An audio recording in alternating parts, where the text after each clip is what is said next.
Hi hello నమస్తే welcome to our channel.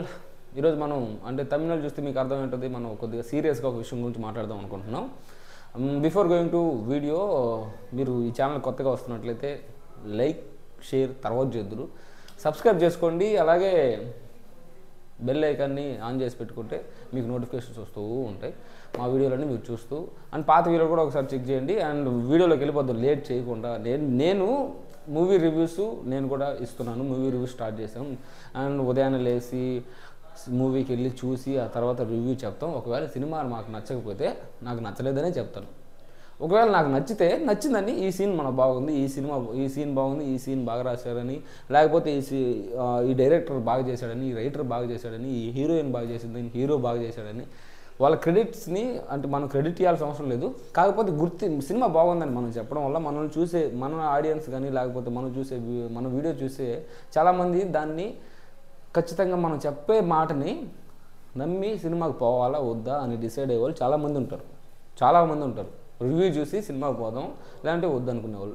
అంటే బాగలేని సినిమాని బాగలేదని చెప్పడం వల్ల మనం కొంతమంది టైంని మనీని సేవ్ చేసిన వాళ్ళు అవుతాం, దాంట్లో డౌట్ లేదు.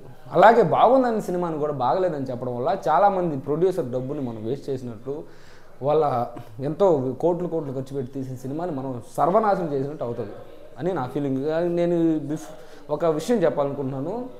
రగడి అండ్ బార్బుల్ పిచ్ మీటింగ్ వీళ్ళిద్దరూ, ఈ ఛానల్ ఇద్దరు మెయింటైన్ చేసే ఇద్దరు ఏ సినిమాని బాగుందని చెప్పినట్టు ఇప్పుడు దాకా నేను 10% సినిమాని మాత్రమే 10% మాత్రమే బాగుంది ఈ సినిమా. ఆ బాగుందని చెప్పడం కూడా ఏదో ఓకే బాగుంది సరే ఇలా చెప్తారు. ఈ ఒక షార్ట్ ఫిల్మ్ తీసి ఒక 100 మంది లేదంటే 200 మంది చూస్తే దాంట్లో సగం మంది బాగుందని చెప్పి కెపాసిటీ కూడా మనకు లేనప్పుడు మనం సినిమాని బాగుందని చెప్పడానికి మనకెందుకు అంత బలుపు? నేనేమంటానంటే ఒక రివ్యూవర్కి చాలా బాధ్యత ఉండాలి.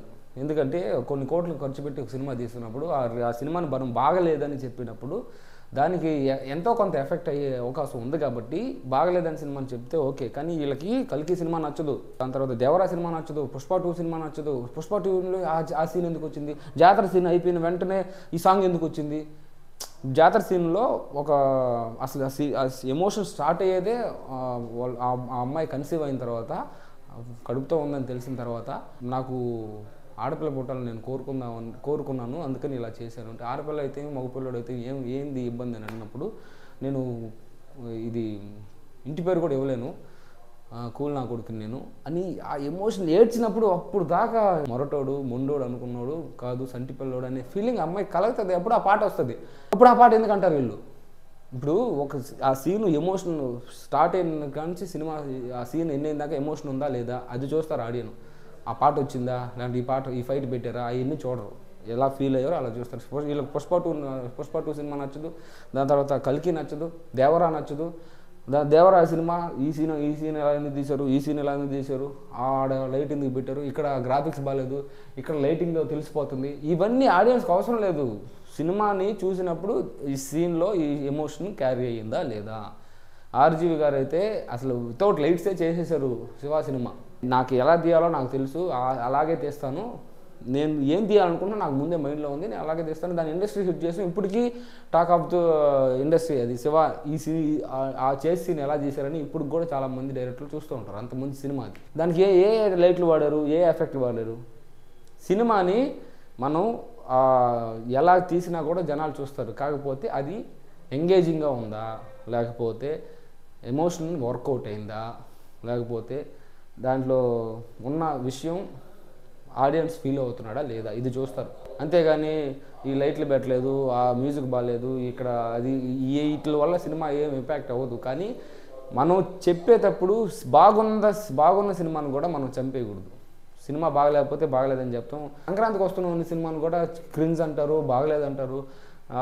కొంతమంది అయితే వీళ్ళు బార్బుల్ పిచ్ మీటింగ్ కానీ రగడే కానీ ఈ సినిమాలు బాగలేవు అని చెప్పేస్తారు. 300 కోట్లు కలెక్ట్ చేసింది ఆ సినిమా. ఫ్యామిలీ తండాలకు వెళ్ళారు. అంటే వీళ్ళు రివ్యూలు చెప్పడం వల్ల ఎఫెక్ట్ అయిందంటే కొంతమంది చూడకుండా ఆగిపోయి ఉంటారు కదా వీళ్ళు చెప్పడం వల్ల. నేనేమంటానంటే బాగున్న సినిమాని మాత్రం మనం చంపడం మనకు కరెక్ట్ కాదు. బాగున్న సినిమాని బాగుందనే చెప్పాలి. అంటే ఒక 100 మందిలో 90 మంది బాగుందని చెప్పి 10 మంది బాగలేదని చెప్తున్నప్పుడు ఆ 10 మందిది పొరపాటు. ఆ సినిమాది కాదు.